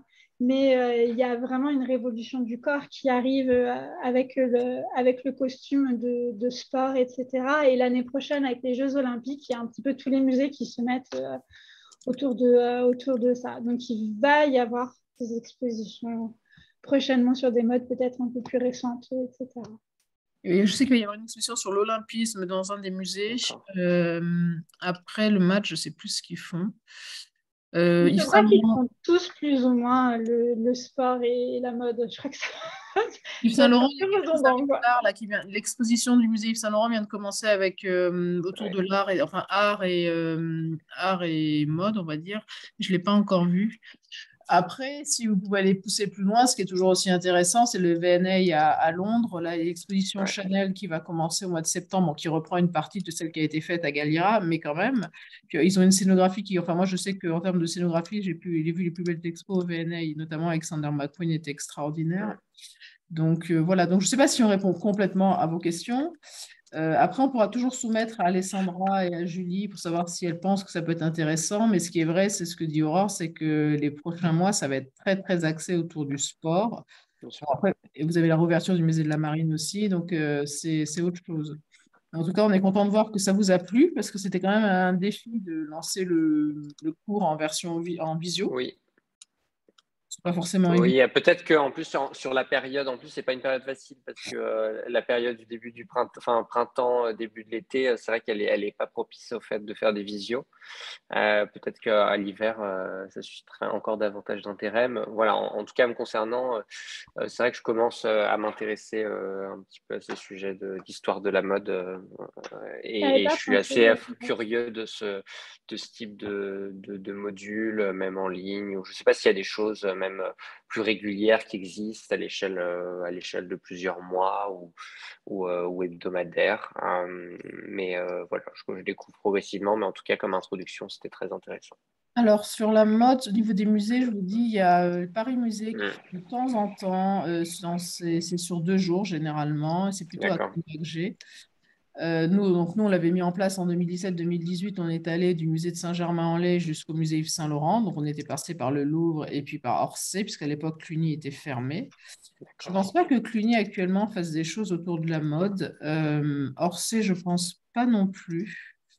Donc, au niveau des musées, c'est un petit peu plus compliqué. Je vous dis, à part Paris Musée, c'est un peu plus compliqué. Après, au niveau de l'association, donc nous, on est les seuls à avoir proposé quelque chose. Je ne sais pas ce que proposent les autres associations d'écoles, donc il faudrait peut-être picorer de ce côté-là. Et après, si vous avez l'IFM, bien sûr, qui propose des cours, mais alors là, en termes de budget, on n'est plus du tout dans Oui, les c'est mêmes. différent. On est un millier D'accord. d'euros, mais ils proposent des choses sur la patrimonialisation de la mode qui ont l'air d'être pas mal d'ailleurs. En fait, ils commencent. Et sinon, vous avez un réseau qui est pas mal, peut-être que vous connaissez, qui s'appelle Culture de mode, qui est dirigé par des chercheurs à l'American University of Paris. Et régulièrement, vous pouvez avoir accès, enfin plusieurs fois par an. Moi, j'ai eu accès aux archives de Chloé. On allait visiter les expos au musée Yves Saint-Laurent alors que c'était fermé au public. On a eu des expos aussi au musée du Quai Branly. Donc, alors, c'est plus des chercheurs à la base, donc ils sont assez très, très techniques, bien plus que D'accord. Aurore a pu l'être parce qu'Aurore a voulu vulgariser. Mais donc, ce genre de réseau peut-être peut vous intéresser. Très bien. Bah, écoutez, j'ai bien pris les références. Merci Je vous beaucoup. en prie. Très utile. Bon, bah, merci beaucoup en tout cas. Je C'était vous en très, prie. très intéressant. Donc, bonne soirée à Bonne tout le monde soirée et et puis bonne enfin, j'espère à bonne bientôt. vacances. Bel été, oui. Bel été, bonnes Merci, merci vacances. beaucoup, Aurore. C'était génial comme Merci. d'habitude. Merci. Merci. Merci. Bonne Merci. soirée. Merci Au à revoir. tous. Au revoir. Au revoir.